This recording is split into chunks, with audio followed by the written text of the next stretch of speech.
E aí, tudo bom? Esse é o nosso terceiro vídeo sobre o assunto de meditação.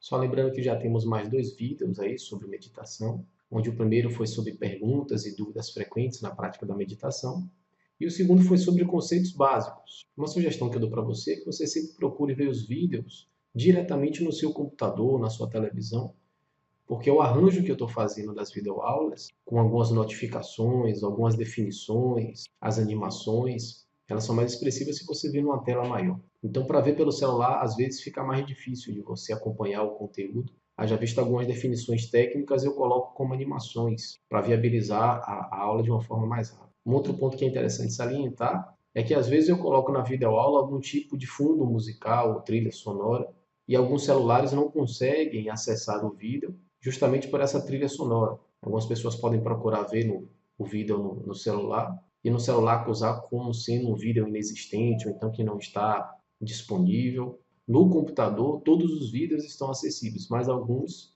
eles não conseguem ser acessados pelo celular justamente por causa da trilha sonora de fundo, tá ok? Então minha sugestão é que vocês vejam os vídeos, as videoaulas, no computador mesmo, tá ok? Ou na televisão, quem tiver Smart TV. Um outro assunto também é que tem os vídeos sobre reflexões, que são vídeos bem curtinhos, de 2 minutos, de 3 minutos, de 4 minutos, onde eu faço algumas reflexões. Esses vídeos também estão bem legais, tá ok? Então, se vocês quiserem acompanhar o canal, é interessante que acompanhem não só as videoaulas, mas também essas pequenas reflexões que eu faço, tá ok? Então, o nosso assunto dessa videoaula sobre meditação será justamente os aspectos fisiológicos da meditação.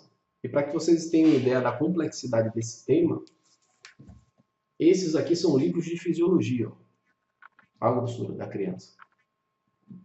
Esse é um livro muito bom, que é utilizado na prática da formação na área de saúde. E esse também é outro livro de fisiologia, que é o famoso Guyton, né, para os profissionais da área de saúde. Então, imagino que é você tentar resumir esse conceito de fisiologia, resumir esse conhecimento de fisiologia e, aliado a isso, adaptar ao conhecimento sobre meditação, fazer a interseção desses dois tipos de conhecimento.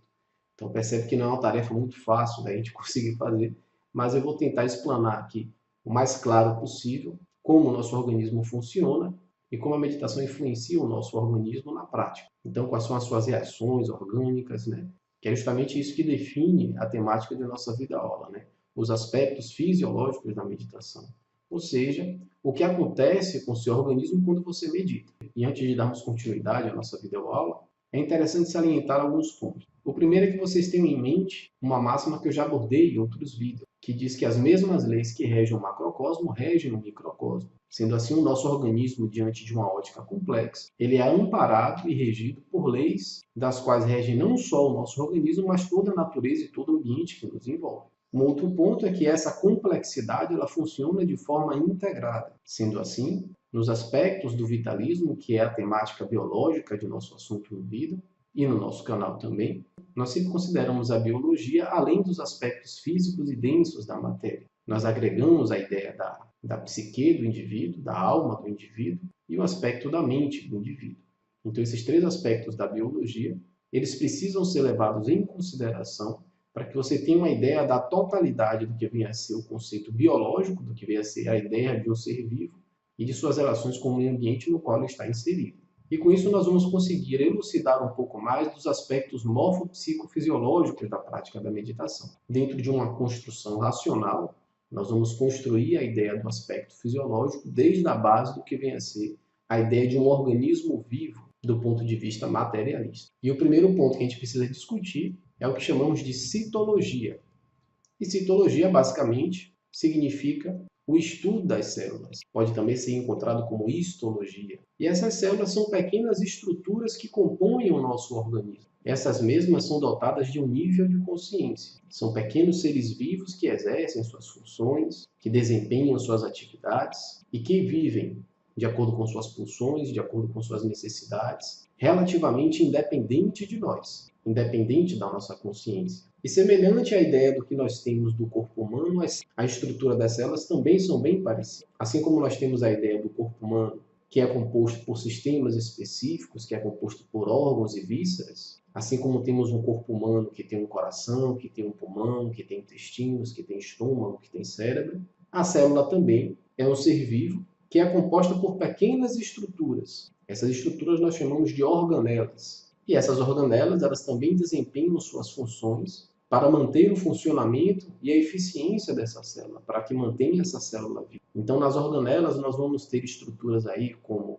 as mitocôndrias, o complexo de Golgi, os ribossomos, os lisossomos, o núcleo, e todas essas pequenas estruturas funcionando concomitantemente, de forma coordenada, elas oportunizam, através desses mecanismos, a sobrevivência e a reprodução dessas células. Algumas literaturas aí abordam a quantidade de células no nosso organismo que não necessariamente elas são rígidas. Tem literaturas que abordam 5 trilhões de células, outras que abordam 100 bilhões de células, mas não é nada exato. Então é um pouco impreciso a gente poder determinar a quantidade de células que nós temos no nosso organismo, que compõem o corpo humano. Eu não sei se você tentou parar para contar, mas eu acho que vai ser bem difícil, né? Então, eu acho que não vale muito a pena a gente entrar nesse detalhe. Mas, enfim, a ideia central é que realmente a gente entenda que existe, naquilo que nós chamamos de corpo humano, de organismo humano, uma complexidade, uma composição de pequenas estruturas chamadas células, e que essas mesmas estruturas, essas mesmas células têm um nível de consciência e têm um nível de independência relativamente eficiente do nosso corpo como um todo. Nós não comandamos 100% dessas células, nós influenciamos essas. E a nossa consciência é apenas uma das variáveis que influencia essas células. A forma como você se alimenta também é uma variável que influencia essas células. Se você pratica atividade física ou não, ou que tipo de atividade física você pratica, é uma variável de informação que influencia a sobrevivência e a manutenção dessas células. Como você se relaciona consigo mesmo, como você se relaciona com o mundo, os ambientes em que você frequenta, todas essas são informações que influenciam o processo de manutenção, de vida e de reprodução dessas células. E o interessante também é que cada uma dessas células tem uma função específica no seu organismo. Elas têm especificidades funcionais. Por exemplo, a mesma célula que compõe a estrutura do órgão fígado, ela tem funções específicas que não são as mesmas das células do pulmão. Assim como as células do pulmão, elas têm funções específicas que não são as mesmas das células do intestino. E essas mesmas têm funções diferentes das células do sistema nervoso. E assim por diante. Então perceba que cada uma dessas células que você tem no seu organismo,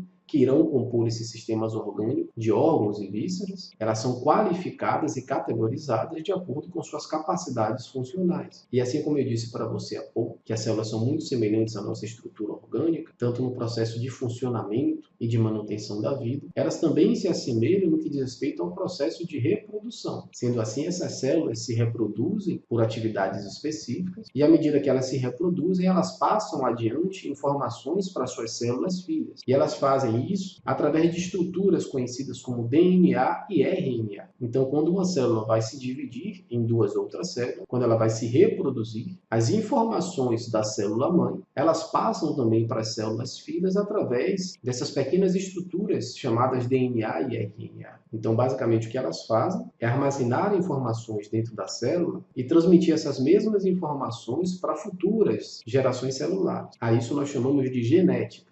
O que é curioso é que até pouco tempo se definia a genética como origem da vida. Haja vista, através desse processo de reprodução das suas células, elas conseguem manter os seus sistemas orgânicos funcionando com eficiência. É através desse processo orgânico das células que seu fígado continua funcionando ao longo de toda a sua vida, que seu coração continua funcionando ao longo de toda a sua vida, que seu pulmão continua funcionando ao longo de toda a sua vida. Porque essas células, elas não têm a vida útil como você. Ao longo de toda a sua vida, diversas células do seu corpo vão entrar num ciclo de reprodução. A cada dia, a cada hora, a cada instante, células no seu corpo estão morrendo e outras estão nascendo. Isso quer dizer que a estrutura do corpo orgânico, ela muda constantemente. Para que você tenha noção, em alguns estudos clínicos associados à física, foi determinado que a cada 7 meses você tem um fígado totalmente novo em termos de estrutura. Assim como o mesmo sistema ósseo que você nasceu, quando você era criança, não é o mesmo de hoje. A todo instante as suas células se renovam e, por consequência, os seus órgãos se renovam. E provavelmente você deve estar curioso, né, ou curiosa, perguntando se nossas células trocam constantemente, por que a pessoa tem um órgão deficiente ao longo da vida? Isso é uma curiosidade que a gente vai discutir em outros vídeos, em uma outra temática chamada ciência vitalista. E a gente vai perceber que nem sempre no nosso organismo o problema não está na forma.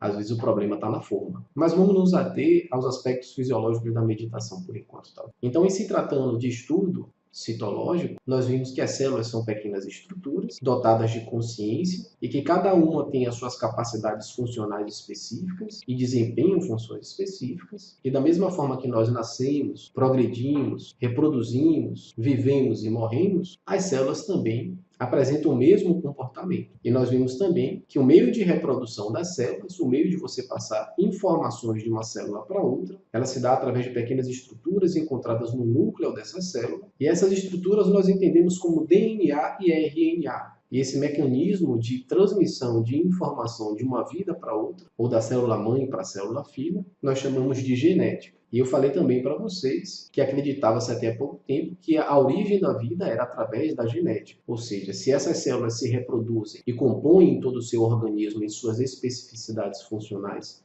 dando origem a órgãos e a vísceras, é importante que esse mecanismo da genética ela passe informações de uma célula saudável da célula mãe para a célula filha, para que ela funcione com eficiência e desempenhe suas funções assim como a célula mãe. No entanto, o que a genética faz é apenas transmitir informação, ou seja, ela não necessariamente comanda uma função. Para que você entenda melhor, em termos de hereditariedade, em termos de genética, você pode ou não desenvolver uma doença. Digamos, uma pessoa que é diabética, uma pessoa que é hipertensa, uma pessoa que tem um câncer, ela pode transmitir a sua prole, ela pode transmitir para os seus filhos, para os seus descendentes, um componente genético que pode ou não desenvolver essas patologias no organismo desse descendente. E esse meio genético, ele não depende único e exclusivamente do que o DNA vai fazer ou não. Hoje, por exemplo, admite-se, em alguns aspectos, que a carga genética ela tem 5% de influência em algumas doenças, 10% de influência em algumas doenças, e às vezes 1% de influência em algumas doenças. Quando na época de Mendel acreditava-se praticamente que era uma sentença. Então perceba que hoje, muitos outros aspectos, eles entram como fatores mais preponderantes no que diz respeito à ativação ou não desse gene no organismo. E para que configure melhor a ideia do que a gente vem a tratar na citologia, eu vou trazer para você o outro conhecimento de uma outra estrutura da célula que a gente chama de membrana plasmática. Essa membrana celular, ela envolve o conteúdo do citoplasma e basicamente divide o interior e o exterior da célula. Então, aquela parte da célula que vai limitar a célula, que vai criar fronteira na célula, que representa a parte interna da célula e a parte externa da célula. Dentro da célula, você vai ter as organelas imersas em uma estrutura chamada citossol, ou citoplasma, e do lado de fora você vai ter o que se conhece por espaço intersticial, ou espaço entre as células. E por que é importante trazer a ideia dessa membrana celular ou dessa membrana citoplasmática? É porque ela tem 4 funções básicas. A primeira é que seria, por obviedade, o isolamento físico do meio interno e do meio externo. A segunda é que ela regula a troca com o meio ambiente, ou seja, ela regula a transição de informações da parte interna e da parte externa da célula. Ela que vai determinar o que é que entra e o que é que sai da célula. E por uma questão também de lógica, ela viabiliza a comunicação entre a célula e o meio ambiente. Uma outra função da membrana celular é o suporte estrutural. Mas o que para a gente mais importa a priori são esses dois aspectos, a da regulação e da comunicação entre a célula e o meio ambiente. Esse é um ponto importante para a nossa vida ao aula, porque você percebe que a célula ela depende para funcionar de uma relação com o ambiente externo. Ela não é uma ilha, ela não é isolada do ambiente externo. E o que é mais importante ainda é que você entenda que essa relação influencia os mecanismos de funcionamento da célula. A depender do ambiente em que ela está imersa, ela vai funcionar com mais eficiência ou menos eficiência. Lembra que eu falei no início do vídeo? As mesmas leis que regem o macrocosmo, regem o microcosmo. Da mesma forma que o seu organismo não depende só do funcionamento autônomo, mas depende também da relação com o meio ambiente, com a estrutura social no qual você está inserida, com os alimentos que vêm até você, dos quais você tem acesso. As células, na mesma proporção, elas dependem dessas relações com o meio ambiente, elas dependem dessas relações com o mundo no qual elas vivem. Então você começa a delinear e a entender um pouco que não é só a genética que define a sua vida, não é só a genética que determina como o seu organismo vai funcionar.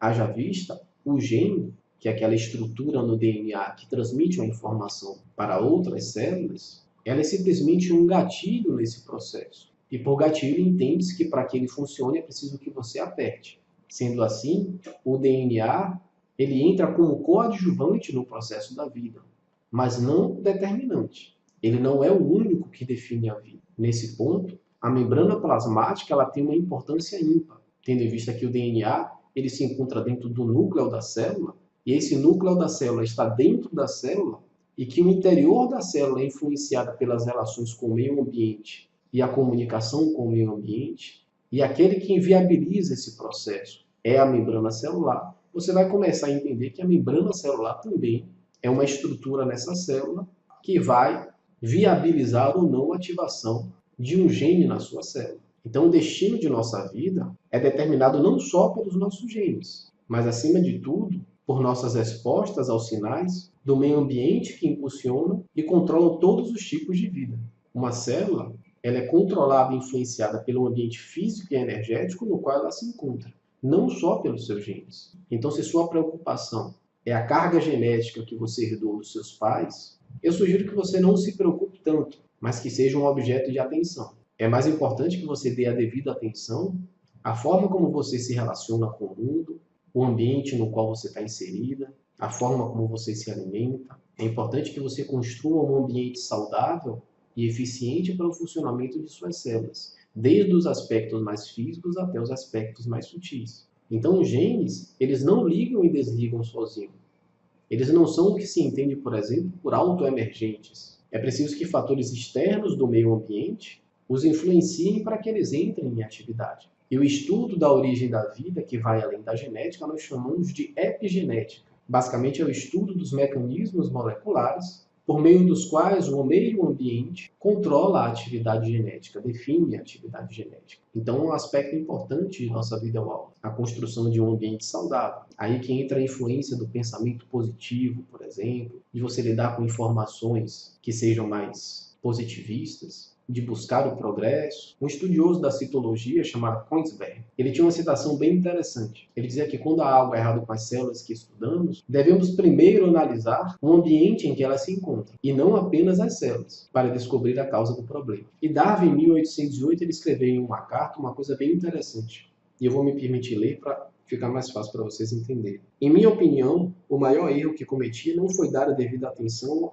à ação do ambiente sobre os seres, como no caso dos alimentos, clima, etc. Independentemente do fator seleção natural, quando escrevi a origem das espécies, e mesmo nos anos seguintes, jamais percebi as evidências da ação direta do meio ambiente.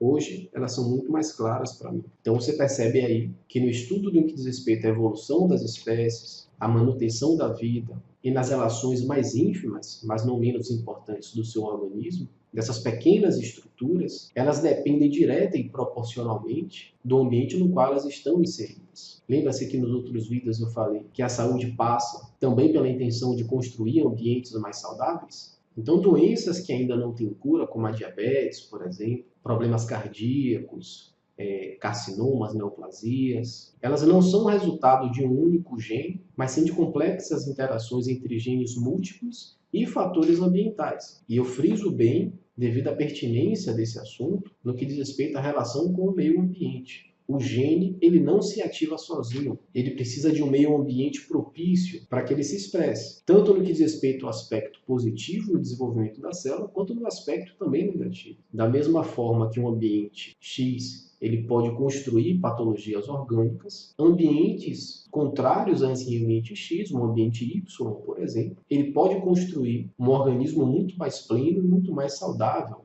e capaz de lidar com o mundo. E aparentemente isso pode não ter muito a ver com a nossa prática da meditação até então. Mas eu sugiro que você veja o vídeo outras vezes e ao longo da nossa vida a gente vai poder correlacionar essas informações, esses conhecimentos dentro da prática da meditação. E nesse ponto eu trago uma reflexão para vocês. É importante que a gente entenda que existe uma diferença entre correlação e causa. Uma coisa é você entender como as coisas funcionam, outra coisa é você entender o que origina essas coisas. É o mesmo princípio do como e do porquê. Uma coisa é você entender como uma doença funciona, outra coisa é você entender o porquê essa doença se expressa. E à medida que nós entendemos como, nós precisamos abrir o leque de nossas percepções para entender o porquê. Quanto mais você vasculha o seu organismo e seus mecanismos funcionais, você começa a entender que ele não é uma ilha, ele não é isolado do meio ambiente. mente. E para isso a gente precisa ter o coração e a mente aberta para entender os outros aspectos do que se entende por biologia. Aspectos esses que vão além da matéria, que corroboram com a psique do indivíduo, que corroboram com a mente do indivíduo, que corroboram com o ambiente energeticamente estabelecido no qual ele sobrevive ou vive. Haja vista muita gente, hoje em dia, sobrevive mais do que vive, né? Eu sempre costumo dizer para meus pacientes e às vezes para meus alunos que é importante que a gente levante de nossas quedas, mas é mais importante ainda a gente entender o porquê que caiu, porque senão lá na frente a gente pode vir a cair de novo. Então esse primeiro ponto, esse primeiro tópico foi para que a gente entenda o nosso organismo não como uma entidade única, mas como uma associação de complexos, mas como a coexistência de células e de sistemas orgânicos que têm suas particularidades funcionais, anatômicas e que têm graus de consciência que podem não ser tão elevados quanto o nosso, mas que ainda assim confere a essas estruturas uma capacidade de sobrevida relativamente independente. Haja vista, você vai entender que você não controla, por exemplo, em que horas o seu fígado está funcionando, ele simplesmente funciona. Não é você que comanda o batimento cardíaco do seu coração, ele simplesmente bate. As suas células nervosas transmitem informações pelo seu corpo sem a sua consciência ou permissão. E aí é nesse ponto que a gente passa para um próximo tópico, que é o que a gente entende por tecidos. Então, entendido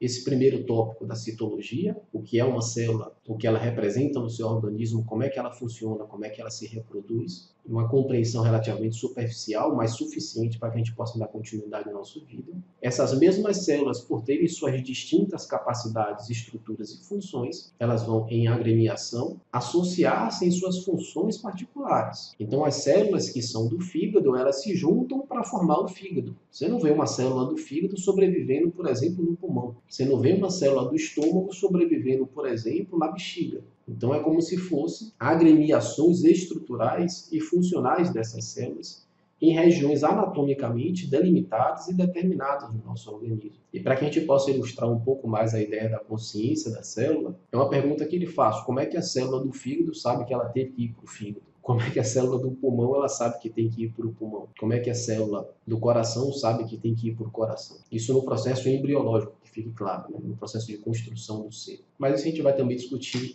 em outros vídeos, porque nesse fica mais difícil a gente entrar por esses assuntos. Mas são curiosidades que eu acho que vale a pena para que a gente possa quebrar um pouco do nosso paradigma de compreensão do que vem a ser o universo que nos envolve, do que vem a ser a vida que a gente aprendeu desde a escola. As coisas são muito mais complexas. E a palavra-chave para uma vida saudável, ou uma das palavras-chave para uma vida saudável, é justamente a relação. Relação consigo, relação com o ambiente, relação com seus alimentos, com suas atividades, com seus pensamentos. Mas vamos dar seguimento aqui. Então ficou claro que essas células aí, suas capacidades e especificidades, elas se encontram em regiões particulares do seu corpo. E a associação, a agremiação dessas células, elas vão formar o que nós chamamos de tecidos. Esses tecidos são estruturas que vão dar vazão para a construção dos seus órgãos e das suas vísceras. E aqui eu faço mais uma sugestão de reflexão. Será que você, por você mesmo, é a sua consciência que influencia as suas células? Ou simplesmente as suas células que conjuntamente criam uma consciência que seria você? Será que os seres humanos são meros resultados de uma consciência ameboide coletiva, né? Ou é essa consciência que vocês supõem ter que determina e comanda toda a organização estrutural e funcional dessas células? Desde o processo embriológico, lá quando você estava sendo formado na barriga de sua mãe, até a vida atual que você leva. Mas independente de quem venha primeiro, é lícito a gente entender que existe uma relação entre a sua consciência, que você supõe ter, essa identidade que você se determina, qual é o seu nome, qual é a sua profissão, o jeito que você pensa, as coisas que você acredita, assim como o estado estrutural e funcional e consciencial dessas células influenciam na sua consciência, influenciam no seu estado emocional, no seu estado sentimental, influenciam nas suas crenças. Alguns estudos apontam, por exemplo, que a capacidade de crer em Deus é um aspecto da genética. Alguns genes do seu corpo ativo podem determinar você acreditar em Deus ou não. Aí isso foi chamado de gene de Deus. Então essa relação é uma via de mão dupla. Da mesma forma que sua consciência influencia o seu corpo, a consciência das estruturas que compõem o seu corpo influenciam você, influenciam sua identidade, o seu self. Assim como a nação reflete as características de seus cidadãos, nossa condição humana reflete a natureza de nossa comunidade celular. A sua saúde depende das relações entre essas comunidades celulares, entre esses sistemas orgânicos. A sua saúde depende do jeito que seu fígado funciona, a sua saúde depende do jeito que sua bexiga funciona, que suas glândulas funcionam, que seu sistema nervoso funciona. E lembra que eu falei lá no início que o seu corpo ele funciona de forma integrada? Entre mente, corpo e espírito, essa mesma regra se aplica ao mecanismo de funcionamento dos seus sistemas orgânicos e de suas células. Eles funcionam de forma integrada. Para que o estômago funcione bem, é preciso que haja um mecanismo de mastigação eficiente. Para que seus intestinos funcionem bem, é preciso que haja um mecanismo digestório do seu estômago eficiente. Para que seu coração funcione bem e projete o sangue para todas as partes do seu corpo, é preciso que haja nutrientes no sangue. Para que seu sistema endócrino funcione, é preciso que haja um mecanismo que se conhece por biofeedback orgânico e comunicação nervosa. Então perceba que o organismo ele não funciona por si só. Ele precisa da cooperação de diversos outros sistemas, e quando eu digo diversos, eu digo de todos os sistemas, para que o resultado final, para que o produto final dessa equação, dessas relações orgânicas, ela resulte na vida, na saúde e na plenitude. E mais uma vez eu remeto àquela ideia que já foi discutida em outros vídeos. Para que haja saúde, é preciso que haja sinergia, comunicação entre esses sistemas. E é preciso que haja dinâmica, trânsito de informação entre esses sistemas. E quando você entende que há comunidades celulares em suas especificidades funcionais e estruturais, que é o que vai diferenciar basicamente os sistemas orgânicos. Então, à medida que esses tecidos, em suas capacidades funcionais e particularidades, eles agremiam-se entre si, eles vão formar o que nós chamamos de órgãos ou vísceras. E esses órgãos ou vísceras nós vamos entender por sistemas. Então, em se tratando de sistemas, nós temos sistemas como nervoso, como endócrino, como sanguíneo, como digestório. Você tem o sistema circulatório, que é dividido em linfático e vascular. Você tem o sistema ósseo, o sistema muscular, o sistema reprodutor. Você tem o sistema respiratório, que é de suma importância na prática da meditação. É tão importante que esse sistema eu vou dedicar um vídeo específico só para ele, que é o sistema respiratório e a meditação. Além disso, tem o sistema urinário, também tem o sistema tegumentar. Então, basicamente, esses são os sistemas que compõem o nosso organismo. E para que a gente possa recapitular, para organizar um pouquinho essas informações, nós temos células, que a gente viu no início, no tópico da citologia. Essas células, em suas capacidades funcionais específicas, elas agremiam-se para formar tecidos, que foi o segundo tópico. E esses tecidos, juntos, eles vão formar os nossos órgãos e nossas vísceras, determinando o que nós entendemos por sistemas, que é esse terceiro tópico. Então, esses três tópicos claros traz para a gente uma base de conhecimento e de informação para que a gente possa dar sequência à nossa vida ao aula. Então, como você percebe, são vários sistemas no nosso organismo e que não vai dar para eu poder discutir todos eles aqui. Ainda mais associar isso à prática da meditação. Então, o que eu vou fazer é enxugar esse vídeo, restringindo ele basicamente em três sistemas, que vai ser o sistema nervoso, que é o primeiro que a gente vai discutir logo em seguida, o sistema endócrino e o sistema sanguíneo, que são explanações aptas também desse sistema, só para que a gente possa ter a ideia central que nos proporcione capacidades para que a gente possa seguir adiante na prática da meditação, entendendo a relação do sistema orgânico. E logo depois que a gente entender esse sistema, a gente vai passar por um outro tópico, mas isso é quando a gente terminar. Tá bom? Esses três sistemas. Então, o primeiro sistema que nós vamos começar a esmiuçar é o que se conhece por sistema nervoso. E por que é importante estudar o sistema nervoso? E como é que a gente pode agregar essa ideia à prática da meditação? E aí eu vou me permitir ler aqui alguns trechos de um livro de um autor chamado Henrique Schütze-Delmer, que eu achei interessante para que a gente não entenda só a construção do sistema orgânico como um aspecto isolado, como a gente vem debatendo até então no vídeo. A velocidade das transformações atuais modifica padrões de vida e de trabalho. As relações humanas estão permeadas por valores de uma ciência que gera milhões de fatos novos a cada momento. O fluxo de informações é frenético e tem brutal efeito pela mente que o consome. Nesse sentido, falar apenas do encéfalo não será completo. Também há de se falar da mente contaminada e sitiada por um meio que afeta todo o tempo. Se o progresso gerou avanço tecnológico, gerou também alguns paradoxos. Primeiramente, não reconhecer o estado atual da ciência encefálica implica não aceitar o distúrbio mental e o seu correto tratamento. Também implica acatar a bruxaria como explicação da complexidade mental. Em segundo lugar, não entender que ética é um fato biológico que pode nos fazer erigir uma sociedade em que o lucro e o individualismo se sobrepõem à coesão como instrumento de força e sobrevivência. Então perceba a importância de a gente entender a prática da meditação não só restrita a um aspecto da biologia, não só restrita a um aspecto fisiológico denso, É importante que a gente integre os conhecimentos, desde os aspectos bioquímicos e físicos, até os aspectos relacionais com o ambiente, com o mundo, e os aspectos de percepção e interpretação desse sistema nervoso, desse indivíduo que vive nesse mundo. E um outro trecho do livro, ele descreve o seguinte: a mente e a consciência, seu ponto máximo, são um misto de encéfalo e de cultura.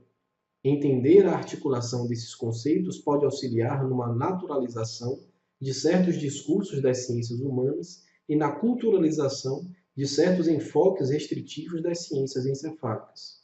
O indivíduo, misto de encéfalo e história, sujeito privado e público, precisa, para compreender a si mesmo na totalidade, examinar a história da espécie humana, sua condição biológica inicial, os programas que gravou na sua trajetória existencial única e seu dever de subserviência para com o coletivo que o influencia. Então, entendida essa ideia da necessidade de estudar a prática da meditação dentro dos aspectos fisiológicos de forma integrada e coletiva, não só dos aspectos entre os sistemas orgânicos, mas também dentro dos espectros nos quais nós estamos imersos, inseridos. Haja vista, nós somos resultados de uma produção cultural, histórica, social. E aí a gente começa a entender um pouco mais da prática da meditação, porque a gente começa a entender um pouco mais a construção dos nossos pensamentos. Entender que nós não somos responsáveis 100% desses pensamentos, que vão gerar sentimentos e emoções. A construção desses pensamentos são influenciadas por variáveis das quais você não consegue controlar,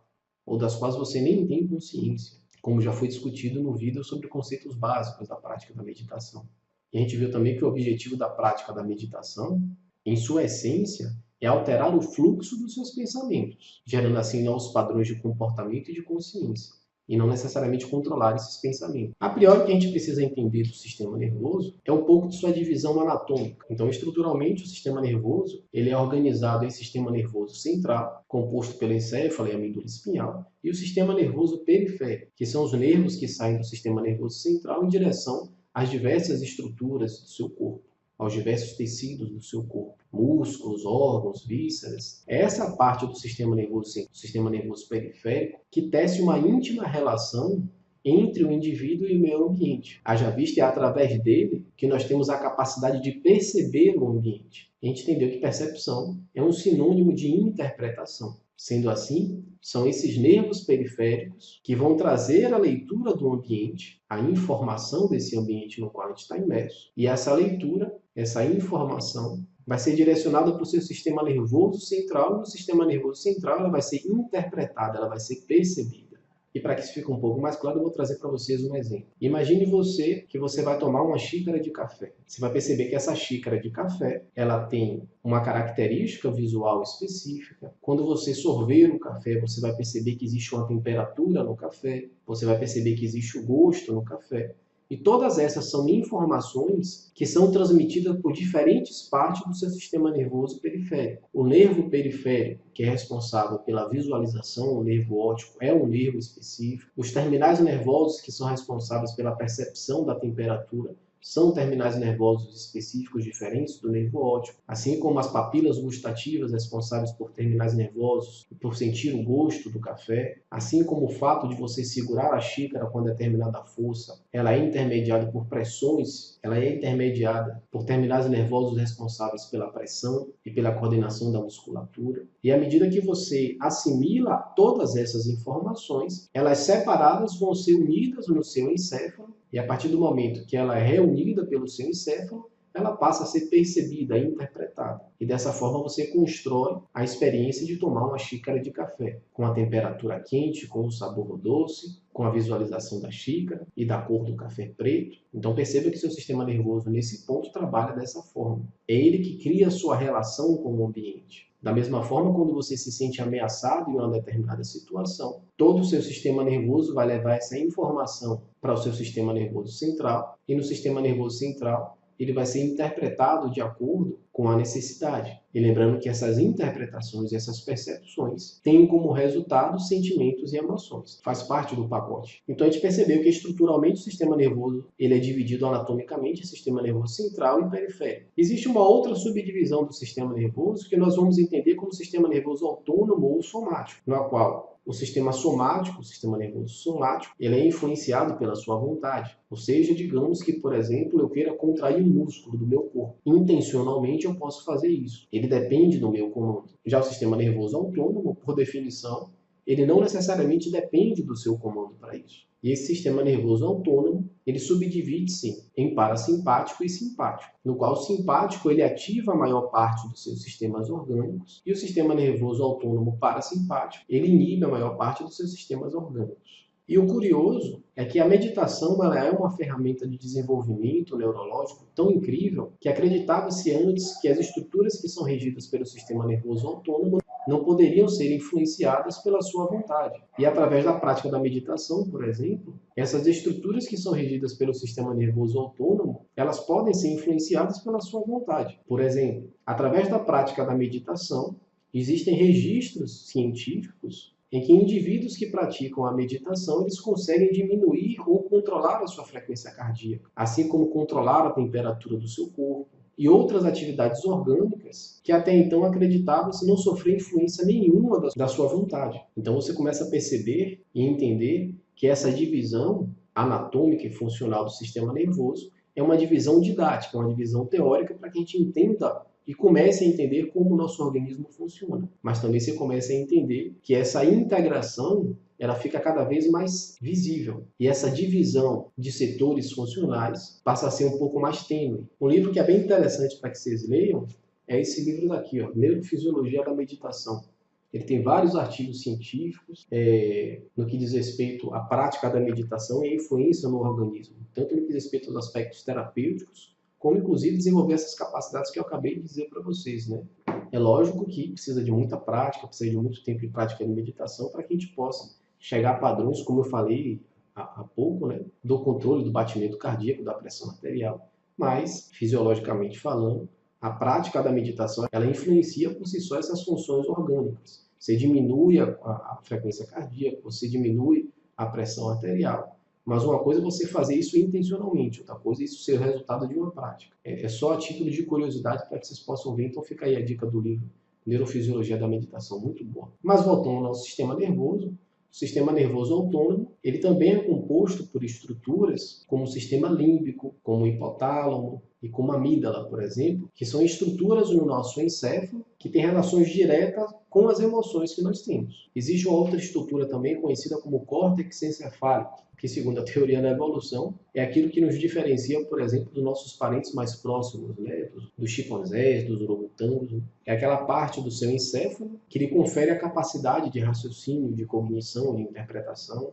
e que, diga-se de passagem, ela é bem delgada, tendo por referência as outras estruturas do nosso encéfalo. E que fique claro que encéfalo é aquela estrutura que está dentro do seu crânio, não é o cérebro. O cérebro faz parte do encéfalo, mas o encéfalo compõe outras estruturas que vão além do cérebro, como o tronco encefálico, como o cerebelo. Então, estruturas que compõem o nosso encéfalo, dos quais a gente relativamente não tem controle, e que são determinantes em fatores como a construção, por exemplo, de nossas emoções e de nossas reações orgânicas, assim como de nosso comando orgânico, elas são influenciadas também pela prática da meditação. Você vai perceber que o sistema límbico, que o hipotálamo, que a amígdala, que o córtex encefálico, além de outras estruturas, elas sofrem influência da prática da meditação. E como eu havia dito para vocês, essa parte do córtex cerebral que nos diferencia, digamos assim, dos nossos parentes mais próximos símios, é uma parte um tanto quanto delgada da estrutura encefálica, onde a nossa composição encefálica ela é muito mais primitiva e pré-histórica do que sapiens, se assim eu posso colocar. Estamos muito mais inclinados aos nossos instintos e nossas pulsões do mundo, que faz parte daquele aspecto do id que eu falei lá no vídeo passado, lembra? Do que estamos inclinados para o superego, que são as nossas relações evoluídas, a nossa conduta evoluída como ser humano. O Freud até usa uma analogia que é interessante, que é um jogo de tênis. Ele dizia que o ego, ele assistiu uma partida de tênis entre o id e o superego, e aparentemente o id estava ganhando, né?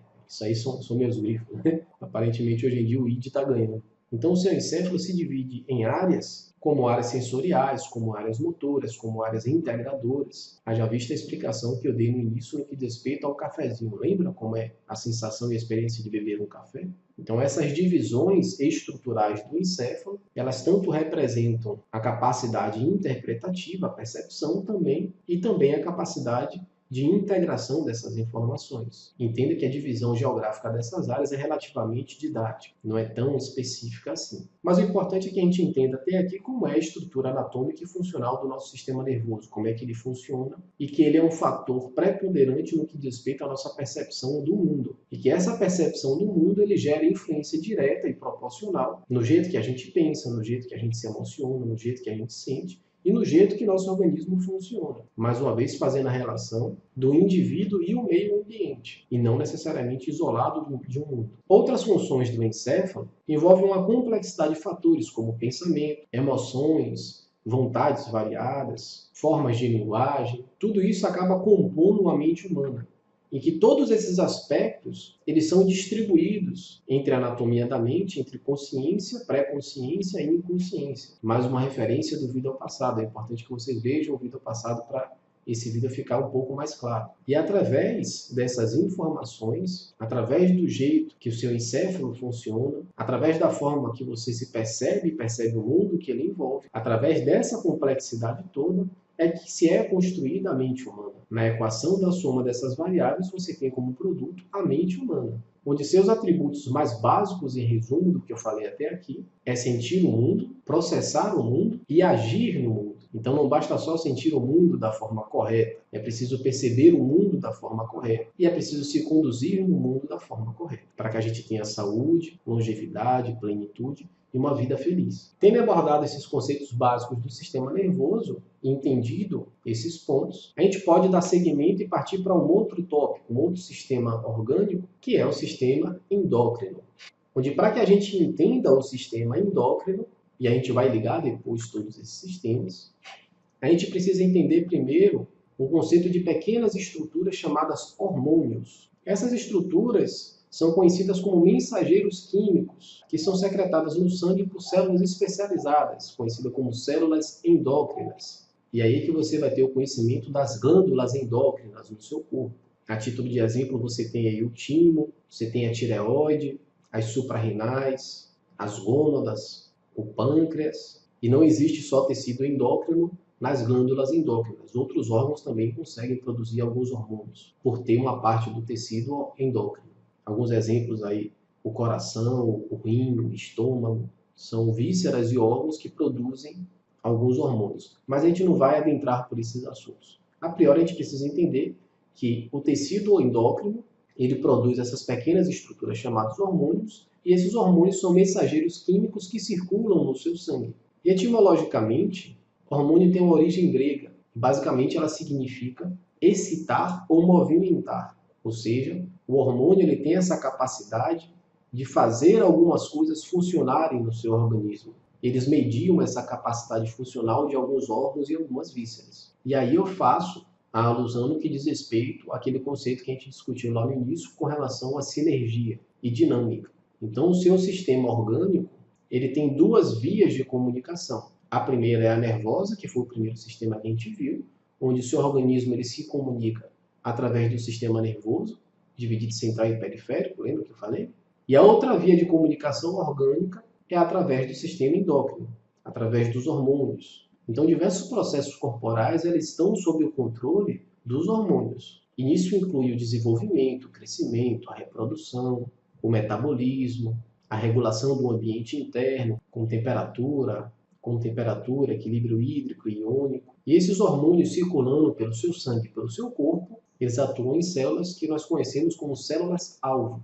E a ação desses hormônios, ela subdivide basicamente em 3 mecanismos. Controle da velocidade das reações enzimáticas, transporte das moléculas através das membranas, ou seja, os hormônios eles têm a capacidade funcional de viabilizar a entrada ou não de determinadas estruturas dentro de uma célula. Um exemplo bem clássico é a insulina, que é aquele hormônio produzido pelo pâncreas que ele é responsável por trazer a glicose para dentro da célula. No caso diabético, por exemplo, é um indivíduo que tem a incapacidade funcional de produzir a insulina ou de produzir a quantidade eficiente dessa insulina, desse hormônio. Outra questão é o controle da expressão gênica e a síntese proteica. Então você percebe que o hormônio é uma estrutura fundamental no que diz respeito à manutenção do controle e do desenvolvimento do nosso organismo, de nossa saúde. Eles são de fundamental importância no que diz respeito à manutenção da vida, ao estabelecimento da homeostase orgânica. É a segunda via de comunicação. Lembra que eu falei para vocês? A primeira é nervosa, a segunda é através dos hormônios, através do sistema endócrino. E por que a gente pode fazer essa relação de importância do sistema endócrino e o sistema nervoso? Basicamente, é porque o controle da produção ou síntese dessas estruturas, desses hormônios, pelas células endócrinas, é feito através do sistema nervoso. Sendo assim, é o sistema nervoso que influencia a produção dos seus hormônios. As glândulas, os tecidos endócrinos, são tecidos de produção dessas estruturas. Mas quem comanda a produção dessa estrutura é o sistema nervoso, através de duas regiões no seu encéfalo, conhecidas como hipotálamo e hipófise. O hipotálamo é a estrutura que basicamente está abaixo do tálamo, hipotálamo, contrário de epitálamo, e que esse hipotálamo influencia diretamente a hipófise, que é uma estrutura orgânica interessante, que ela tem parte associada ao sistema nervoso e parte um tecido endócrino. Você tem o que se conhece por adenohipófise e neurohipófise. E o que é importante nessa hipófise? Ela também é conhecida como a glândula-mãe de todas as glândulas. É porque a função básica, a responsabilidade básica dessa hipófise é produzir o que se conhece por hormônios tróficos. Ou seja, são hormônios que são responsáveis pelo estímulo de outros hormônios. Você vai ter aí os adenocorticotróficos, você vai ter os hormônios estimulantes da tireoide, você vai ter os gonadotróficos. Então, esses hormônios que têm o sufixo de trófico, produzidos pela hipófise, eles têm como responsabilidade o controle da síntese e secreção desses hormônios produzidos pelos tecidos endócrinos. E se você entende que a hipófise influencia essas outras células, influencia esses tecidos endócrinos, e que, por sua vez, a hipófise é influenciada pelo hipotálamo, e o hipotálamo sendo uma estrutura diretamente ligada ao sistema nervoso central, em particular o encéfalo, você vai começar a entender que nessa linha de raciocínio pregressa, o cerne de todo o comando está no sistema nervoso central, está no encéfalo. E se você lembrar, há pouco eu falei que o hipotálamo é uma das regiões do seu encéfalo que tem relação direta com as suas emoções, no qual tanto é influenciado como influencia a produção dessas emoções e sentimentos do seu organismo. E aí você começa a perceber que o jeito que você pensa, que o jeito que você se emociona, que você sente, vai gerar influência no seu sistema endócrino e vai gerar influência no funcionamento de todos os hormônios que estão no seu organismo. Um exemplo, quando você está irritado, ansioso ou ansiosa no encontro com a namorada, com o namorado, ou quando você vai fazer uma prova do Enem ou coisa que o vale, você começa a perceber que o seu coração acelera, a sua mão sua, dá aquele frio na barriga, como se diz no popular. Isso é uma expressão sensitiva da ação dos seus hormônios. Você tem uma descarga de determinados hormônios, como cortisol, como adrenalina, que vão influenciar no batimento cardíaco, que vão influenciar no aumento da ventilação pulmonar. Então perceba como é importante a relação que a gente tem com o ambiente e o jeito que o nosso organismo funciona. Então guarde a importância aí da relação entre hipófise e hipotálamo, entre sistema nervoso e sistema endócrino. E a partir do momento que a gente entendeu mais sobre o sistema nervoso e o sistema endócrino, como meios de comunicação para o seu organismo, nós vamos passar para um próximo tópico que também é rapidinho. É um outro sistema conhecido como sistema sanguíneo ou tecido sanguíneo. Haja vista, você percebeu que quando eu falei que os hormônios circulam pelo seu corpo, eles precisam circular por alguma via. As informações nervosas, as informações do sistema nervoso, elas vinculam-se pelo seu organismo através do sistema nervoso periférico, através dos nervos. Não foi isso que a gente viu lá no primeiro tópico? E os hormônios, por exemplo, eles não podem circular pelos nervos. Eles circulam por uma outra via, que é a via sanguínea. Ou seja, o tecido sanguíneo também é importante para que o nosso organismo desenvolva saúde e bem-estar. Então, o seu corpo, por exemplo, ele é composto na maior parte de líquido. Quando você nasce, cerca de 80% do seu corpo é líquido. Isso vai diminuindo ao longo do tempo, 60%, 70%. Quanto mais idoso, idosa você fica, menor é a proporção de água no seu organismo, de líquido, perdão, no seu organismo. E o sangue é uma parte desse líquido. Basicamente, ele é constituído por 1/4 do que se conhece por fluido extracelular, ou seja, é o fluido que está fora das células. Assim como você é composto em sua maior parte por líquidos, todas as suas células, por exemplo, também são compostas em sua maior parte por líquido. Existe o líquido intracelular, que é o líquido dentro da célula, e existe o líquido intercelular, ou extracelular, que é o líquido fora da célula. Desse líquido extracelular, 1/4 desse líquido, ele compõe o nosso sistema sanguíneo, ele compõe o nosso tecido sanguíneo. Esse espaço também entre as células é conhecido como espaço intersticial. É nesse espaço em que circulam todas aquelas substâncias que vão adentrar ou não a sua célula. É nesse espaço que vai circular, por exemplo, esses hormônios, é nesse espaço que vão circular, por exemplo, o oxigênio, que vão circular nutrientes. E aqui vale um breve parêntese. Assim como você, por exemplo, bebe água e urina, a célula também faz a mesma coisa. Assim como você consome e produz detritos, a célula também, ao consumir, produz detritos. Então, quando a célula se alimenta, quando a célula assimila oxigênio, o produto do metabolismo das células, conhecido como metabólitos, são resíduos do metabolismo que precisam ser excretados pelo corpo. E é nesse espaço intersticial que esses resíduos também circulam. E eles vão ser captados pelo sistema sanguíneo para ser excretado e outras vias também que a gente não vai entrar por aqui. E por que é que eu falo isso? Porque é importante que você entenda que a efetividade da sinergia não é só para que haja a oferta de nutrientes e de oxigênio, mas também que haja a capacidade funcional de higienização dos seus sistemas. Então não basta só tomar o suco detox, não basta só comer coisa verde, não basta só comer coisa sem agrotóxico. É preciso que seu organismo tenha uma capacidade funcional de sinergia dinâmica, que haja uma eficiência do sistema nervoso e principalmente do sistema sanguíneo, do sistema circulatório, perdão, para que não só a oferta de coisas boas para suas células sejam eficientes, mas que também haja eficiência no processo de higienização desses resíduos, que são esses resquícios do produto do metabolismo. E isso quem faz é o sistema circulatório. Então, o sangue, basicamente, é uma parte do líquido extracelular.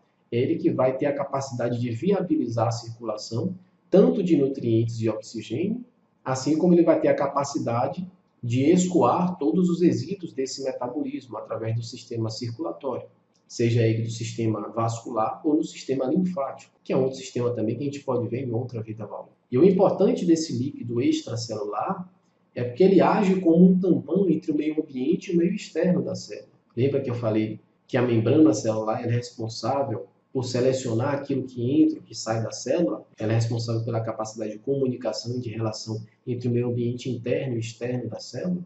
Esse meio ambiente externo da célula, ele é composto basicamente, influenciado e construído mediante as referências que você gera para o seu organismo. A qualidade desse líquido extracelular, ela vai ser estruturada através do ambiente que você frequenta, através dos alimentos que você come, através do jeito que você pensa, através da forma que você se relaciona. Todas essas variáveis, elas vão ter como produto final a composição estrutural desse líquido extracelular, que basicamente é o líquido no qual as células estão imersas dentro do seu corpo. E quando você entende, por exemplo, que o meio de circulação energética mais eficiente no planeta é a água, e a água ionizada, e você entende que esse líquido extracelular é uma composição iônica ímpar no nosso planeta, você começa a perceber que até as influências energéticas do seu meio vão fazer diferença na composição qualitativa desse líquido extracelular, vão fazer diferença na composição qualitativa do seu sangue e do líquido intersticial. Então, essa porção externa do fluido extracelular, no qual o sangue está inserido, que é responsável por transportar o material de uma parte do corpo para outra. O sangue, basicamente, que é aquela estrutura dentro do sistema cardiovascular, ela é composto por plasma e células, que podem ser vermelhas e brancas. Mas a gente não vai entrar muito nesses detalhes. O que eu queria esclarecer mais do sangue é essa capacidade que ele tem de viabilizar o transporte de substâncias tanto nutritivas quanto tóxicas. E a importância, mais ainda, da necessidade da vascularização do sistema orgânico perante isso. Por isso que é importante, por exemplo, fazer atividade física,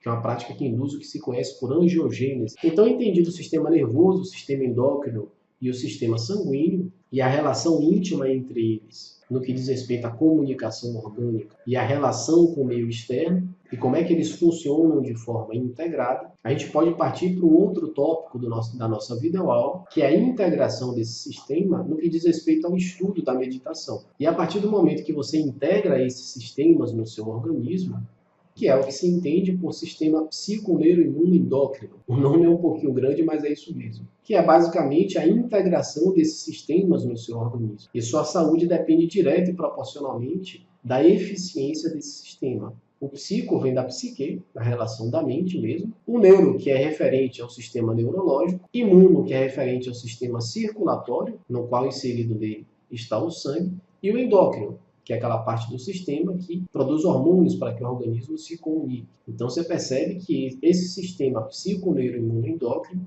na verdade, é a relação entre sistema nervoso, entre sistema sanguíneo e o sistema endócrino. E que esses três aspectos da fisiologia física, materialista, elas são influenciadas pelo aspecto da mente e da psique, da alma. E esse sistema, por exemplo, é o sistema mais estudado, fisiologicamente falando, na prática da meditação. Então, quando a gente estuda os aspectos fisiológicos da meditação, a gente estuda a relação entre esses sistemas. Então, a chegada da glicose, do oxigênio, proveniente da ventilação, é dependente de um veículo em comum, o sistema circulatório, que é gerenciado pelo sistema nervoso e sistema endócrino. Sendo assim, os sistemas eles não podem ser compartimentados e isolados. Eles não podem ser entendidos como estruturas dissociadas entre si. Eles são integrados funcionalmente. A interação entre a mente e os demais sistemas de integração, como o nervoso, o endócrino e o imunológico, permite-nos postular a ideia do que se entende por psiconeuroimunologia, ou sistema psiconeuroimunoendócrino. E esse é um dos grandes, como eu havia dito, responsáveis pela homeostase orgânica. A base de sustentação para a existência desse eixo seria a possibilidade de troca de informações entre os diferentes subsistemas orgânicos, através da liberação de substâncias químicas. Relembro a pertinência da sinergia e da dinâmica orgânica. O verbete, por exemplo, estresse, ele advém etimologicamente de palavras que dão a ideia de estrangular. E tudo aquilo que você estrangula, naturalmente, você diminui a capacidade de circulação. É como se você diminuísse a capacidade de informação. É como se você afunilasse as informações que percorrem pelo seu corpo. Então, quando ampliamos as vias de comunicação, fazemos exatamente o contraposto do estresse. E você começa a delinear uma ideia de que os mesmos princípios que a gente aplica na fisiologia até então, eles também são aplicados na psicologia e na fisiologia energética. Lembra que eu falei? As mesmas leis que regem o macrocosmo regem o microcosmo. Revejam o Vidal várias vezes, ou em outras oportunidades, que cada vez que você vê o Vidal, uma outra informação que antes passou por você despercebida, ou às vezes uma epifania, vai lhe fazer entender as perspectivas de integração desses sistemas.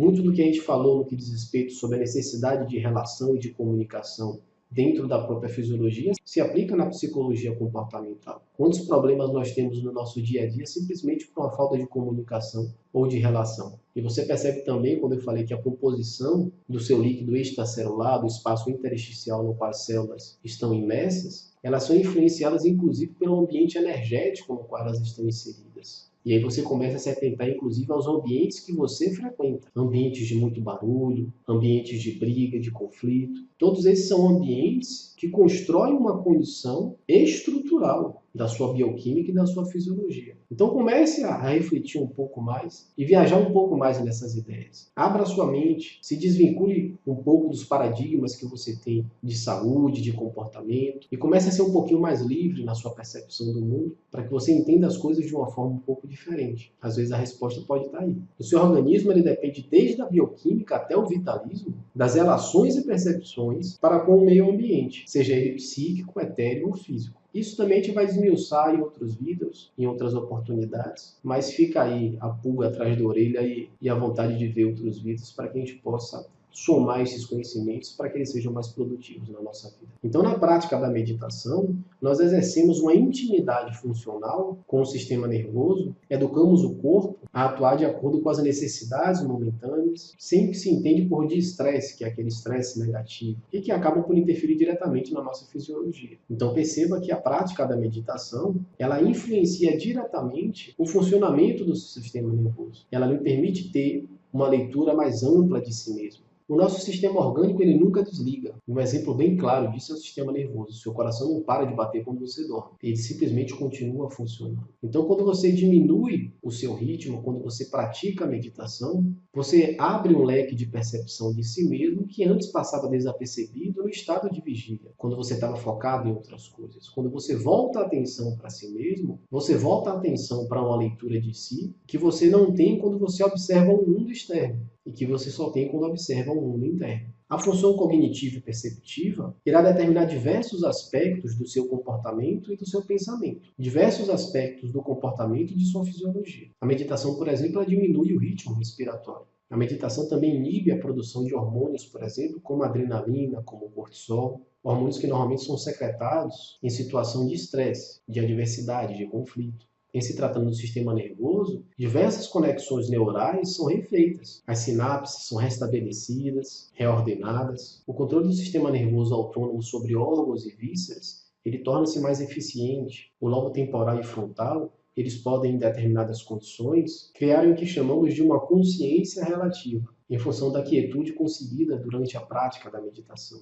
Valores emocionais são ativados de forma importante pelo sistema límbico. A influência da meditação nesses mecanismos é de tamanha importância que quadros, por exemplo, como ansiedade, como depressão, como síndrome do pensamento acelerado, problemas de relacionamento, eles são controlados só com a prática da meditação. Em muitos casos, eles simplesmente desaparecem. Isso, por vezes, por uma simples mudança de paradigma, por uma simples mudança de percepção. Haja visto o estresse, não é o que vem de fora para dentro, mas é como você reage ao que vem de fora para dentro. Às vezes a gente só precisa mudar de perspectiva, não precisa sair do ambiente que se encontra. Lembra que eu sempre falo aqui nos vídeos? Sua saúde depende do jeito que você se relaciona consigo e se relaciona com o mundo. Então perceba que uma relação depende de 2 ou mais fatores. E que essa variável que é você, a variável responsável pela percepção, é uma variável importante na determinação de um produto final, seja ele positivo ou não. Os efeitos calmantes e relaxantes da prática da meditação devolvem a necessária clareza de raciocínio para que as decisões do cotidiano sejam embasadas em fatos mais palpáveis, mais racionais, mais lógicos. E esses são só alguns aspectos que nos levam ao último tópico do nosso vídeo,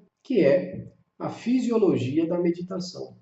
Então entendemos como é que estrutura-se o organismo fisiologicamente e esmiuçamos alguns pequenos sistemas, como o sistema nervoso, endócrino e o sanguíneo. Entendemos a relação desses 3 sistemas, definidos na ciência como sistema psico-neuroimune-endócrino. E agora a pergunta é como isso se aplica na meditação. Como a meditação influencia esses sistemas de uma forma positiva e produtiva. Então, nesse ponto, a prática da meditação ela permite aquietar a mente e oxigenar melhor o encéfalo. Através de uma respiração correta, você tem a capacidade de nutrir melhor as suas células nervosas e permitir a elas uma eficiência funcional, já que elas necessitam de ofertas de oxigênio, de ofertas de nutrientes, e o exercício da meditação permite, assim, uma melhor vascularização dessas estruturas. Ela supre a demanda que suas células têm desses nutrientes, desses gases, assim como também a desintoxicação desses sistemas, através do escoamento desses resíduos metabólicos. É possível, com disciplina,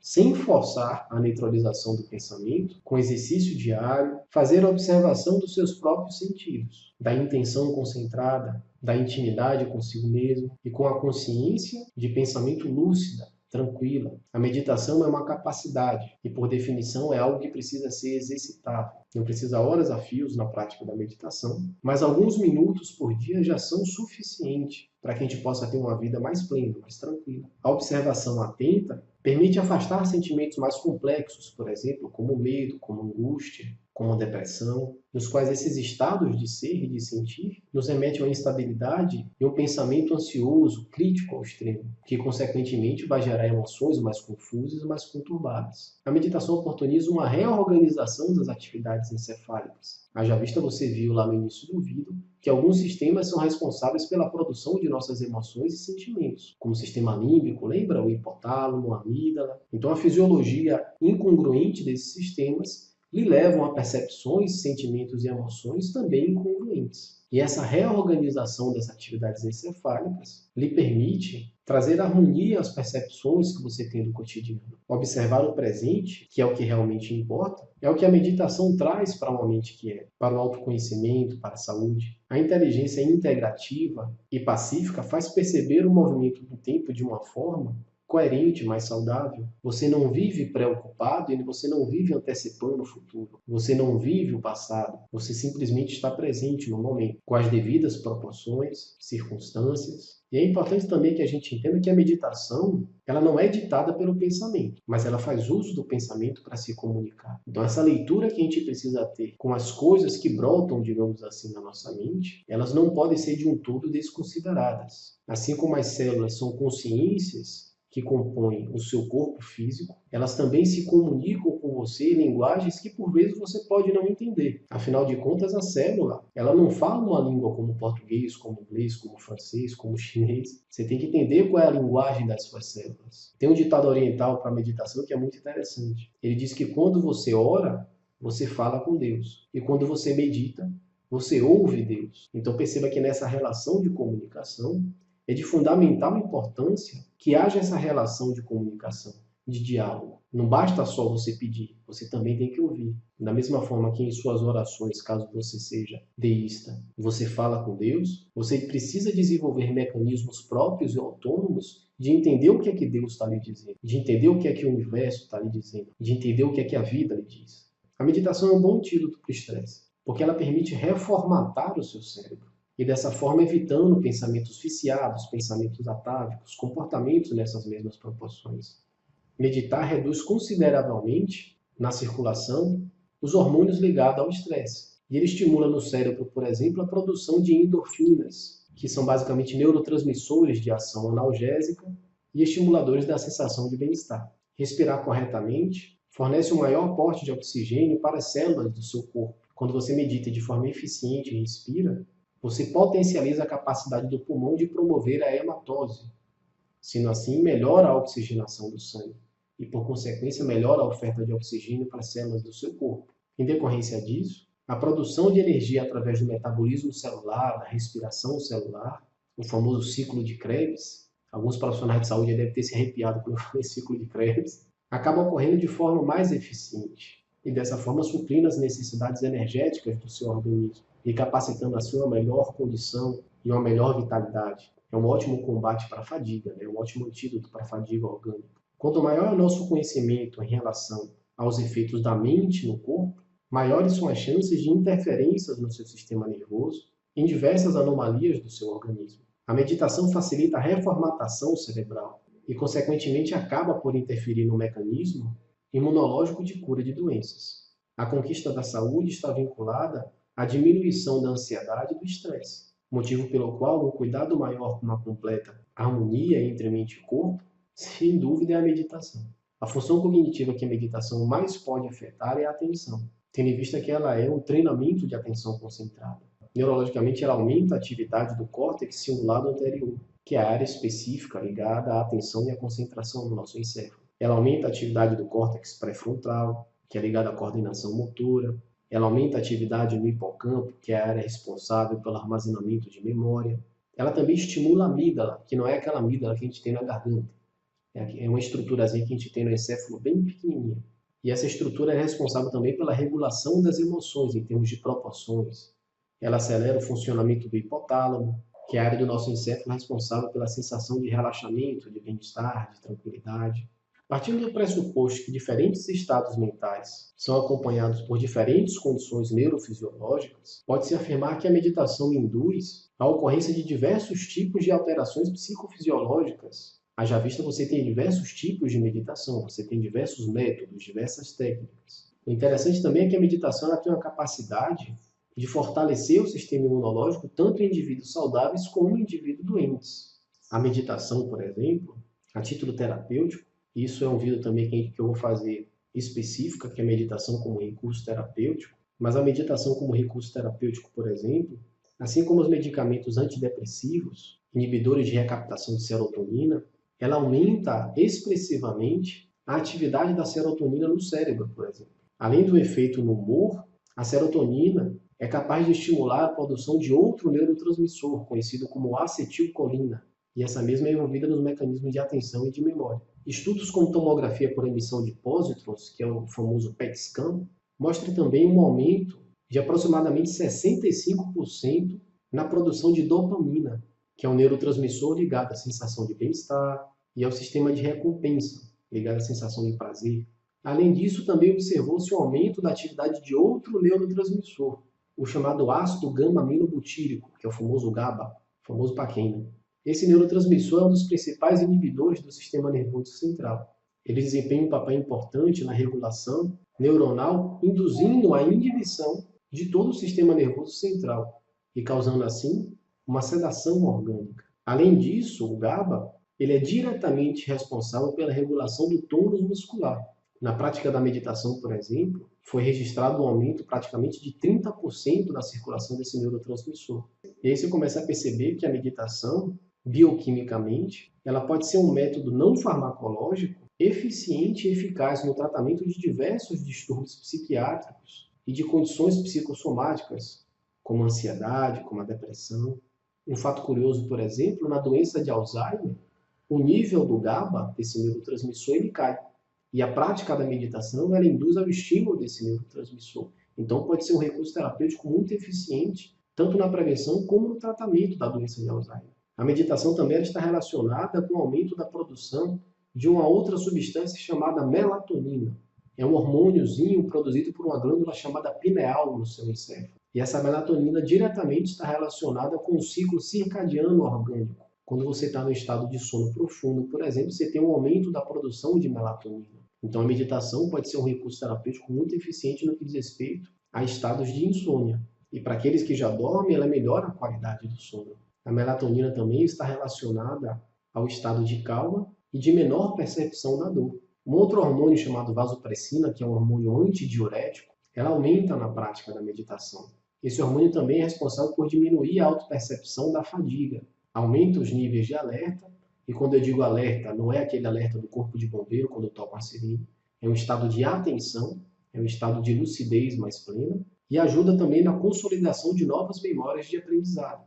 A meditação também induz uma elevação significativa dos níveis de um neurotransmissor chamado beta-endorfina, responsável pela diminuição da sensação de dor, facilitação da sensação de bem-estar e de relaxamento, como também estimulação de todo o sistema imunológico. O aumento da atividade parasimpática, a diminuição da adrenalina, aumento da atividade GABAérgica e serotonérgica, a diminuição dos níveis de cortisol e o aumento dos níveis de endorfina, todas essas alterações neuroquímicas produzem um poderoso efeito ansiolítico e talvez por isso a meditação esteja se tornando o tratamento não medicamentoso mais indicado no tratamento de transtornos mentais. As mudanças de estados experimentadas durante a prática da meditação podem se transformar em traços, levando à consolidação em longo prazo e prevenção de futuros episódios de ansiedade, de depressão, de estresse e de doenças psicossomáticas de uma forma geral.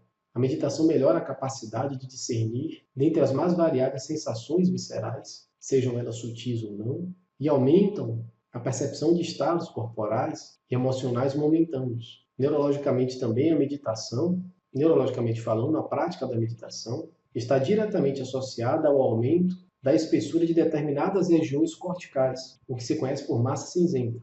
E essa está relacionada à atenção, à concentração e ao controle do sistema nervoso autônomo. Essas regiões do córtex frontal incluem, por exemplo, a ínsula anterior e as áreas 9 e 10 de Brodmann, que são áreas que promovem a melhor integração entre cognição e emoção.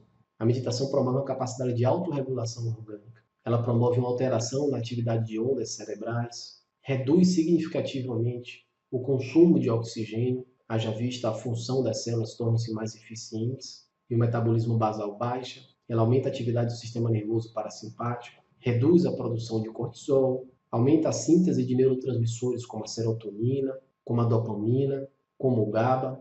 Ela aumenta a produção de endorfinas e melatoninas, aumento da densidade cortical de regiões específicas do seu encéfalo, incremento da atividade imunológica, aumentando a produção de linfócitos e leucócitos. Podemos interpretar todas essas mudanças psicofisiológicas, neuroquímicas e anatômicas como modificações expressivas no funcionamento de diversos sistemas no organismo. Aqui eu só retratei alguns, como o sistema nervoso, endócrino e o sistema sanguíneo. Mas a meditação também influencia diversos outros sistemas, como o sistema digestório, como o sistema urinário, como o sistema reprodutor, como o sistema tegumentar, como o sistema respiratório, como eu havia dito. E essas modificações, às vezes, são comparadas, em se tratando de potência, somente ao uso de determinados tipos de medicação. Todas essas mudanças que a gente debateu por alto acarretam em melhoras significativas da atenção e da concentração, e, consequentemente, da função cognitiva. Aumento da sensação de calma, relaxamento, alegria espontânea, uma maior sociabilidade e capacidade de se relacionar com o mundo e com as pessoas, melhores estados de humor, melhor sono, melhor função imunológica. As implicações, por exemplo, da psiquiatria são ainda maiores. Vou fazer um vídeo só sobre meditação como recurso terapêutico, já que a meditação pode representar um tratamento alternativo, sendo ele primário ou secundário, de baixo custo, com pouco ou nenhuma necessidade de atualização, e com técnicas que podem ser incorporadas ao estilo de vida de qualquer indivíduo. Então perceba que isso que a gente discutiu nesse vídeo, para que a gente possa fechar essa ideia da prática da meditação e quais são essas influências nos aspectos fisiológicos orgânicos, é que a meditação é um recurso, uma ferramenta que tem influências extremamente poderosas no seu organismo, tanto no que diz respeito ao desenvolvimento de suas capacidades, de suas funções, e que é um recurso de baixo custo, é um recurso que se adapta a qualquer tipo de pessoa, com qualquer tipo de crença, e uma ferramenta excepcional, porque não demanda uma atualização expressiva, não demanda o acúmulo de conteúdos, de informações, não demanda estruturas demasiadas para que você pratique. É só você aprender a lidar consigo mesmo, a observar a si mesmo. Então esse vídeo foi só para que a gente possa ter uma ideia mais geral de como a meditação ela é um recurso eficiente não só no que diz respeito aos aspectos psicológicos e comportamentais, mas também aos aspectos orgânicos, fisiológicos, químicos, da própria bioquímica. Lembre-se sempre que o seu organismo ele funciona de forma integrada. E da mesma forma que a meditação ela lhe proporciona, em termos psíquicos, um estado mental extremamente prazeroso, extremamente agradável, ela também proporciona para o seu organismo estados fisiológicos e bioquímicos extremamente favoráveis à promoção da vida, à promoção da saúde, e como a gente viu, como recurso terapêutico também eficiente no tratamento de doenças. Então fica aqui mais uma videoaula para vocês. Eu acho que a gente está compondo um curso de meditação bem interessante, de fácil acesso para quem quiser conhecer um pouco mais sobre a prática da meditação. O próximo vídeo vai ser sobre a meditação nas escolas. Como eu falei, vai ter um vídeo só sobre meditação como recurso terapêutico, a importância da respiração na meditação também. Então, acho que a gente vai conseguir formatar aí um curso interessante para quem se interessa com a prática da meditação e para quem quer aprofundar um pouco mais desse conhecimento. Tá? Se você gostou, curta o vídeo, compartilhe com seus amigos. É importante a gente compartilhar coisas boas. Tá joia? Até a próxima.